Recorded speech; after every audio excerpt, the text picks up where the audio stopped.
പെൻഷൻകാർക്ക് സന്തോഷ വാർത്ത. സർക്കാർ വിഹിതമായി 4774 കോടി രൂപ അനുവദിച്ചതായി ധനമന്ത്രി കെ.എൻ. ബാലഗോപാൽ വ്യക്തമാക്കി. 2016 ഏപ്രിൽ മുതൽ 2024 സെപ്റ്റംബർ വരെയുള്ള സർക്കാർ വിഹിതമാണിത്. ജീവനക്കാരന്റെ പ്രതിമാസ ശമ്പളത്തിന്റെ 10% തുല്യമായ തുകയാണ് സർക്കാർ വിഹിതം. പങ്കാളിത്ത പെൻഷൻ പദ്ധതിயின் കീഴിൽ സംസ്ഥാനത്ത് 1,98,699 ജീവനക്കാരാണുള്ളത്. സംസ്ഥാന സർക്കാർ ജീവനക്കാരിൽ 40% പേർ പങ്കാളിത്ത പെൻഷന്റെ പരിധിയിൽ വരുന്നവരും.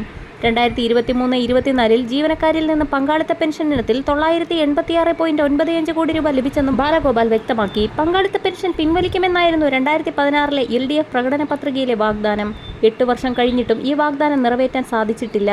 പഠിക്കാൻ സമിതിയെ വയ്ക്കും, അവർ റിപ്പോർട്ട് നൽകും, അത് പഠിക്കാൻ വീണ്ടും സമിതിയെ വയ്ക്കും. ഇങ്ങനെയുള്ള കലാപരിപാടികളാണ് പങ്കാളിത്ത പെൻഷൻ പിൻവലിക്കൽ വിഷയത്തിൽ പിണറായി സർക്കാർ പിന്തുടരുന്നത്.